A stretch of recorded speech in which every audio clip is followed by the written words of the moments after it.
Kicir-kicir ini lagunya, lagu lama ya tuan dari Jakarta. Saya menyanyi ya tuan memang sengaja untuk menghibur hati yang buka. Burung dara, burung merpati, terbang cepat ya tuan tiada tara. Bilalah kita ya tuan suka menyanyi, badanlah sehat ya tuan hati gembira. Assalamualaikum warahmatullahi wabarakatuh. Anak-anakku kelas 5, hari ini kita akan melanjutkan pelajaran tema 6, subtema 2, pembelajaran 6, perpindahan kalor di sekitar kita. Mari kita mulai pelajaran kita hari ini.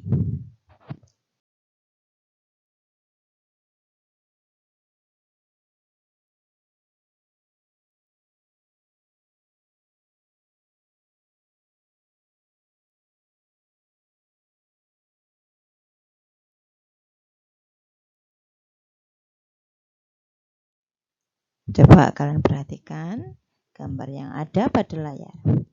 Dayu, terima kasih ya sudah mengajariku beberapa gerakan tari Bali termasuk pola lantainya. Sama-sama Siti. Saya juga senang kamu mau tahu lebih banyak tentang beberapa tari daerah dari tempat asalku. Ini sebuah lukisan penari pendet untukmu Siti. Tari ini merupakan salah satu tari khas dari Bali yang memiliki makna dan tujuan tertentu. Pasti kamu ingin tahu lebih banyak tentang tari ini kan? Tentu saja Dayu, terima kasih sekali untuk lukisannya. Kamu memang teman yang baik.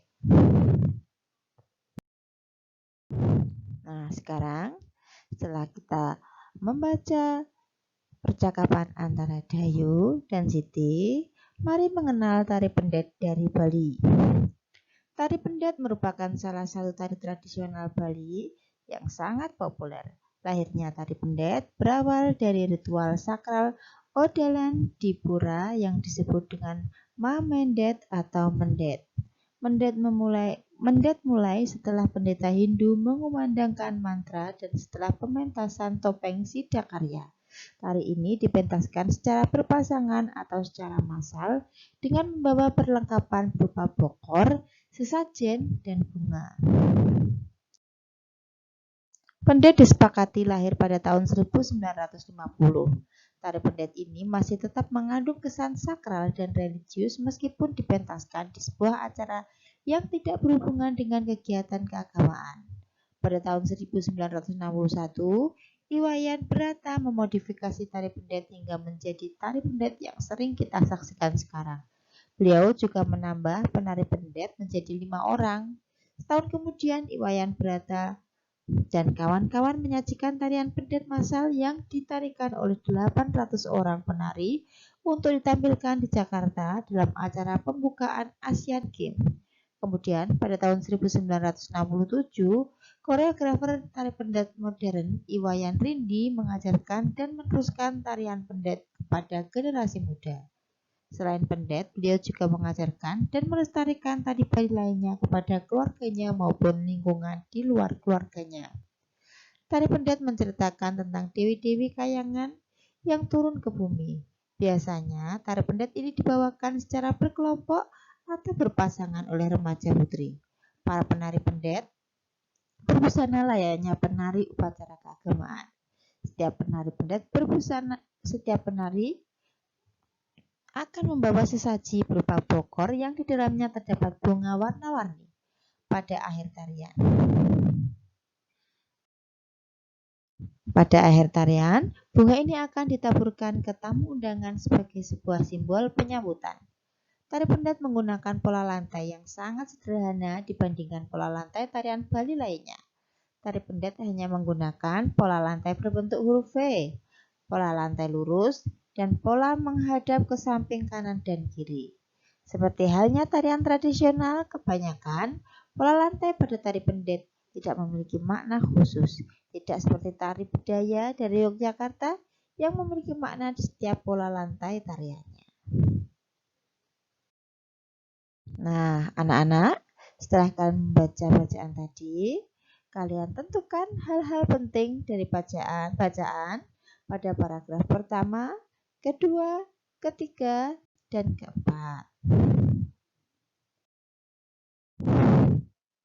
Anak-anak, setiap kegiatan yang kita lakukan pasti melibatkan hak dan kewajiban, baik hak dan kewajiban kita maupun orang lain, baik yang berhubungan langsung dengan diri sendiri maupun dengan orang lain.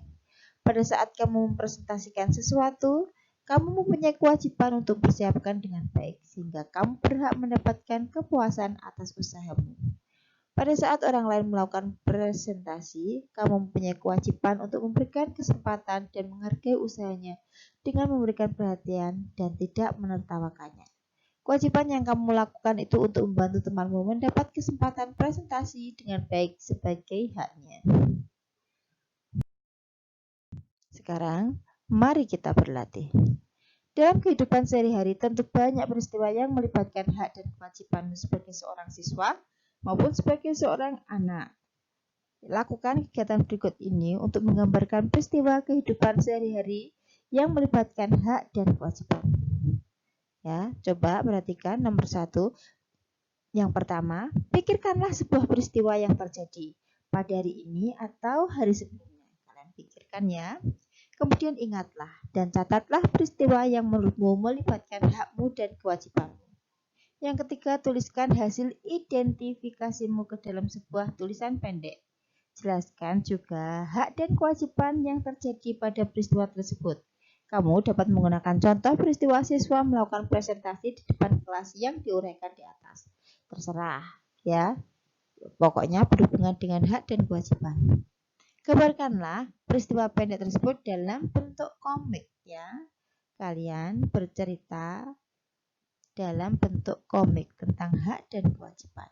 Gunakan contoh di bawah ini sebagai bantuan. Nanti saya berikan contohnya. Kemudian yang kelima, gambarkan peristiwa tersebut dengan jelas. Tuliskan dialog di dalam gelembung pikiran dengan kalimat yang baik dan sederhana.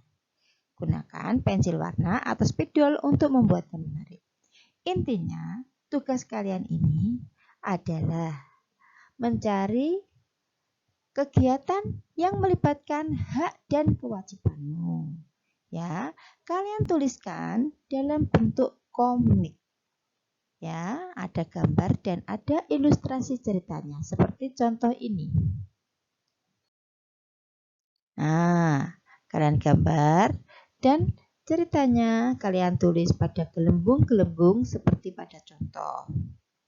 Nah, ini contoh, bisa kalian contoh, tinggal memberi gambar dan tulisannya. Kalian kerjakan di buku tugas atau di buku gambar boleh. Ya. Anak-anak, demikian pembelajaran kita hari ini. Semoga apa yang Ibu sampaikan bermanfaat. Sekian, terima kasih. Wassalamualaikum warahmatullahi wabarakatuh.